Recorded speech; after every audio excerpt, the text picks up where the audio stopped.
எல்லாருக்கும் ஒரு வணக்கத்தை போட்டு இன்றைக்கு வீடியோவில் என்ன பார்க்க போகிறோம்னு சொன்னால் வேப்பம்பூவிலிருந்து வடகம் எப்படி செய்ய போகிறோம்னு பார்க்க போகிறோம். அந்த அதான் வேப்ப மரம், அதெல்லாம் நாங்கள் இப்போ பூ வெட்ட போகிறோம்.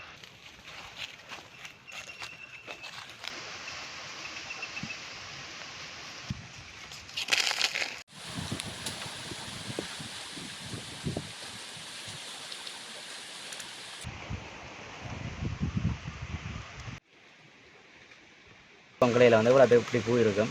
இதை விட அடர்த்தியெல்லாம் உங்கள் நுனிக்கோப்பில் இருக்குது. அதில் வந்து வெட்டி வெளுத்தி முடிய காட்டுறேன். இப்படி தான் பூ இருக்குது.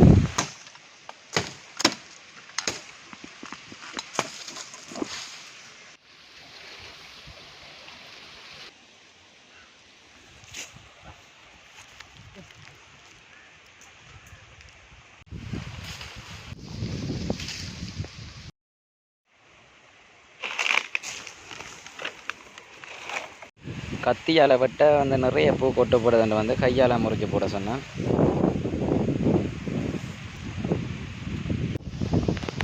இதில் இருக்கிற இந்த வேப்பம்பூன்ற நெட்டி வந்து என்ன மாதிரி உடைக்கணும்னு சொன்னால், இந்த வேப்பமிலைன்ற நெட்டி மாதிரி தானே அது இந்த பூவின்ற நெட்டியும் கிடக்கு. இந்த ஒரு நெட்டியை உடைச்சு எடுத்தோம்னு சொன்னோம். எடுத்து போட்டு காய வைக்கணும். நாங்கள் இப்படி நெட்டியை உடைக்கலாம். இப்படி நெட்டியை உடைச்சி எடுத்து வைப்பேன்.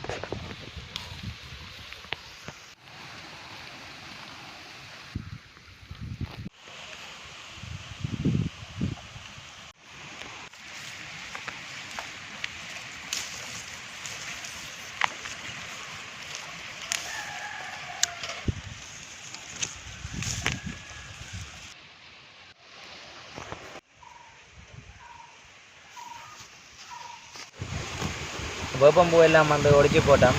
இனி இந்த வேப்பம்பூ வந்து ஒரு நாள் 2 நாள் காய விட்டோம்னு சொன்னால் இந்த பூவெல்லாம் உதிர்ந்துவோம். அப்போ அதுக்கப்புறம் இந்த தண்டுகள் எடுத்து போட்டு இப்போ இந்த படம் செய்கிறான்னு அதை வந்து வீடியோவில் வந்து பார்ப்போம் என்ன மாதிரி செய்கிறேன்றதை வந்து.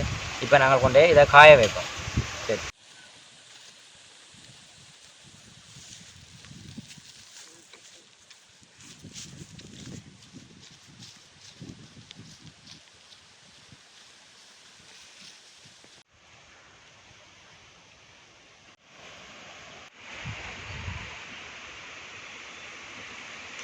வேப்பம்பூ நல்லா காஞ்சி வந்துட்டு, வேப்பம்பூ நல்லா காய விடுறது என்னதுக்காண்டு சொன்னால், அந்த வடகம் வந்து கன வந்து பழுதாகாமல் சக்கு பிடிக்காமல் இருக்கிறக்காண்டி தானே இப்படி நல்லா காய விடுறது. முதல் வந்து வடகம் செய்கிறதுக்கு இந்த வேப்பம்பூக்களை வந்து உருத்தி எடுக்கணும். உருத்தி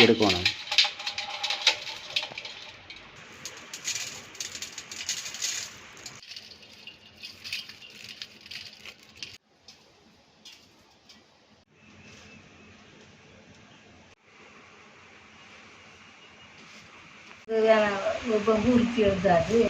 உளுந்து, பச்சை மிளகாய், கருவேப்பிலை, சீரகம், உப்பு. இந்த வேப்பம்பூவோட வந்து நாங்கள் அரைச்ச உளுந்த சேர்க்குற நாங்கள் வந்து என்னத்துக்காண்டி என்ன சொன்னால், வேப்பம்பூவில் வந்து கொண்டு அந்த ஒட்டுற தன்மை இல்லை வந்து இது வந்து ஒரு பசத்தன்மைக்காண்டி தான் வந்து அரைச்ச உளுந்து வந்து சேர்க்குற நாங்கள்.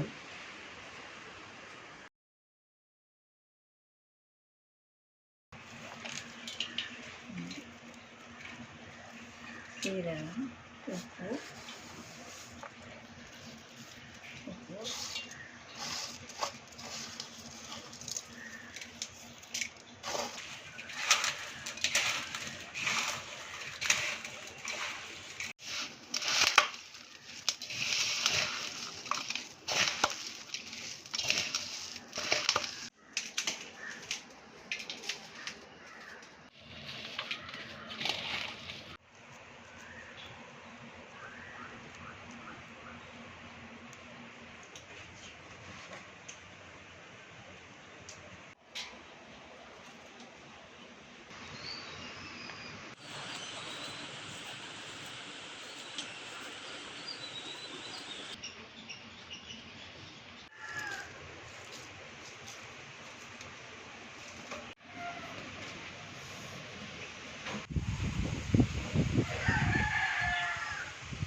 கடைசியாக வந்து வடகம் ரெடி ஆகிட்டு வந்து இந்த வடகத்தை பச்சையும் சாப்பிட்லாம், பறித்து போட்டு சாப்பிட்லாம்.